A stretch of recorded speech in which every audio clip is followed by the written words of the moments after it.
নারীরা কখনোই এই 6টি ভুল করবেন না। যদি কোনো নারী এই 6টি ভুল করে, ওই নারীর জীবন ধ্বংস হয়ে যাবে, ওই নারী ক্ষতির মধ্যে পড়ে যাবে। 1 নাম্বার, নামাজের মধ্যে যদি কোনো নারী অবহেলা করে, কারণ নারীদের জন্য জান্নাতে যাওয়া খুবই সহজ। বিশ্বনবী সাল্লাল্লাহু আলাইহি ওয়াসাল্লাম বলেছেন, ইযা সাল্লাতিল মারআতু খামসাহা ওয়া সামাত শাহরাহা ওয়া হাফিজাত ফারজাহা ওয়া আতাআত যাওজাহা। যদি নারীরা 4টি কাজ করতে পারে, সরাসরি জান্নাতে চলে যাবে। অনেক আমলের কথা নবী বলেন না, 4টি আমলের কথা শুধু বলেছেন। 1 নাম্বার, নামাজ যদি ঠিকভাবে আদায় করে, রমজান মাসের রোজা যদি ঠিকভাবে পালন করে, আর যদি পর্দার সাথে থাকে, আর যদি ইতাআত করে, স্বামীর ইতাআত করে, কারণ আল্লাহর পরে, নবীর পরে স্বামীর ইতাআত করা। আল্লাহর নবী সাল্লাল্লাহু আলাইহি ওয়াসাল্লাম বলেছেন, নারীরা 6টি কাজ যদি করে তাদের জীবন ধ্বংস হয়ে যাবে। 1 নাম্বার, নারীরা যদি নামাজের মধ্যে অবহেলা করে তাদের জীবন ধ্বংস হয়ে যাবে। সংসারে শান্তি হবে না, বাপের বাড়িতেও শান্তি হবে না, স্বামীর বাড়িতেও বরকত হবে না, স্বামীর বাড়িতেও শান্তি হবে না। এই জন্য মুসলমান ইমানদার প্রিয় মা বোনেরা ভালো করে শুনুন, 1 নাম্বার, নামাজের মধ্যে অবহেলা করা যাবে না। 2 নাম্বার, পর পুরুষের সাথে অবাধ মিলামিশা করা যাবে না, কারণ আল্লাহ পাক রব্বুল আলামিন বলেছেন, ওয়ালা তাকরাবুস সিনা ইন্নাহু কানা ফাহিশা ওয়া সাআ সাবিলা। ফাহিশা কাজ যদি কোনো নারী করে তাহলে তার জীবন ধ্বংস হয়ে যাবে। এই জন্য 2 নাম্বার হচ্ছে অবাধ মিলামিশা করা যাবে না পর পুরুষের সাথে। এবং আমাদের সমাজের মধ্যে কঠিন একটা ভাইরাস, পরকীয়া প্রেম, পরকীয়া ভালোবাসা। এক সংসার থেকে আরেক সংসার ধ্বংস হয়ে যায়। আগুন লাগলে যেভাবে দেশ গ্রাম পুড়ে যায়, ঠিক তদ্রূপভাবে পরকীয়ার মাধ্যমে এক সংসার নয়, কয়েকটি সংসার ধ্বংস হয়ে যায়। এই জন্য অবাধ মিলামিশা করা, পরপুরুষের সাথে সম্পর্ক করা, পরকীয়া যেই নারীরা করবে ওই নারীরা ধ্বংস হয়ে যাবে। 3 নাম্বার, যেই সমস্ত নারীরা মা বাবার অবাধ্য হয় ওই নারীরা ধ্বংস। যেই সমস্ত নারীরা স্বামীর অবাধ্য হয় ওই সমস্ত নারীরা ধ্বংস। স্বামীর অবাধ্য হওয়া যাবে না, মা বাবার অবাধ্য হওয়া যাবে না। 4 নাম্বার, পর্দার সাথে থাকতে হবে। আল্লাহ পাক রব্বুল আলামিন বলেন, ওয়াকারনা ফি বুয়ুতিকুন্না ওয়ালা তাবাররাজনা তাবাররুজাল জাহিলিয়া।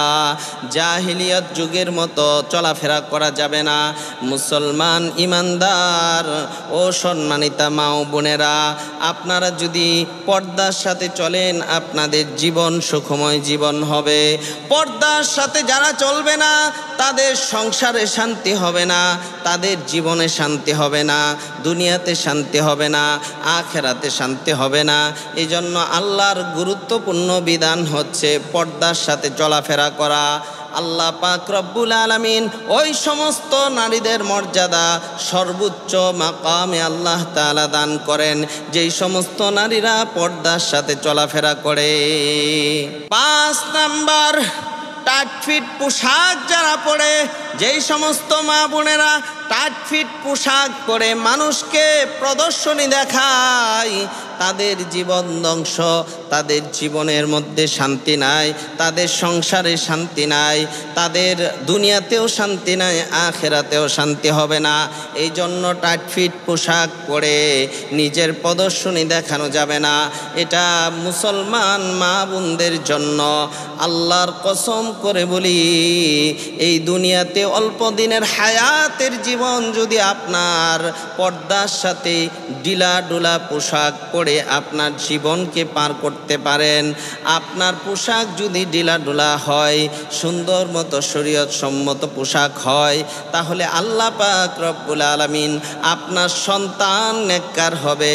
আল্লাহ পাক রব্বুল আলামিন আপনার গর্বে নেককার সন্তান দান করবেন। আল্লাহ আপনাকেও জান্নাতি হিসাবে কবুল করবেন। যেই সমস্ত জান্নাতি নারীরা আল্লাহ তাআলা কুরআনুল কারীমে উল্লেখ করেছেন, তাদের গুরুত্বপূর্ণ গুণ ছিল তারা পর্দার সাথে চলতো এবং ঢিলাঢালা পোশাক পরতো, নিজের প্রদর্শনী মানুষকে দেখাইতো না।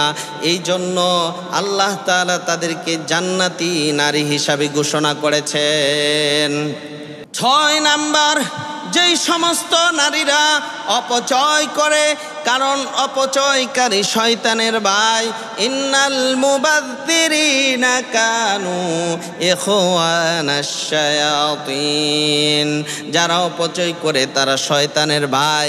অপচয়, যেই সমস্ত নারীরা অপচয় করে, বাবার সম্পদ নষ্ট করে, এক সময় এমন দেখা যায় সম্পদ নষ্ট করতে করতে, অপচয় করতে করতে, খরচ বেশি করতে করতে যেই খরচ তাকে দেওয়া হয় সেটা হয় না, তারপরে সংসারের মধ্যে অশান্তি হয়, সে গুনার পথে চলে যায়।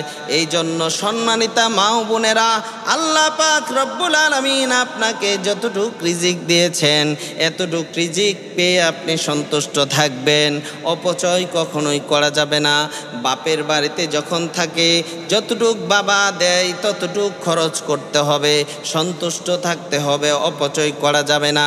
স্বামীর বাড়িতে যখন একটা মেয়ে যায় তখন স্বামীর সম্পদ হেফাজত করা প্রত্যেকটা মেয়ের জন্য ফরজ। স্বামীর সম্পদ অপচয় করা যাবে না।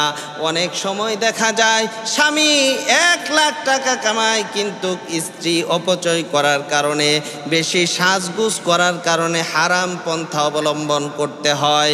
এই জন্য প্রিয় মা বোনেরা, আপনার জন্য যদি কোনো স্বামী হারাম পন্থা অবলম্বন করতে হয়, হারাম ইনকাম করতে হয়, তাহলে আপনাকে সবার আগে জাহান্নামে যাইতে হবে। এই জন্য প্রিয় মা বোনেরা, সাজুগুজু করতে যায়া, বিলাসিতা করতে যায়া, সাজসজ্জা করতে যায়া স্বামীর সম্পদকে অপচয় করা যাবে না। অপচয় করলে সংসারের মধ্যে শান্তি হবে না। সংসারের মধ্যে যখন শান্তি না হয়, স্বামী আপনাকে পছন্দ করবে না, আল্লাহও আপনাকে পছন্দ করবে না। আপনার জীবনটা একটা অগ্নিময় জীবন হয়ে যাবে। তো এই জন্য কখনোই প্রিয় মা বোনেরা ও সম্মানিতা নারীরা ও সম্মানিতা মা ও বোনেরা, কখনোই 6টি কাজ করা যাবে না। এই 6টি কাজ যদি আপনি না করেন, আপনার জীবন সুন্দর হবে, জীবনটা একটা জান্নাতি জীবন হয়ে যাবে, সংসারটা একটা জান্নাতি সংসার হয়ে যাবে, আপনার জীবন সুখময় হবে, আল্লাহ খুশি হয়ে যাবেন, দুনিয়াও শান্তি পাবেন, আখেরাতেও শান্তি পাবেন। আপনাদের দাম এই দুনিয়াতে অনেক বেশি, আখেরাতেও অনেক বেশি, কারণ সমস্ত নবীরা মার গর্ভ থেকে জন্মগ্রহণ করেছে। আমিও একজন মায়ের সন্তান। আপনাদের দাম, আপনাদের মর্যাদা সবচেয়ে বেশি।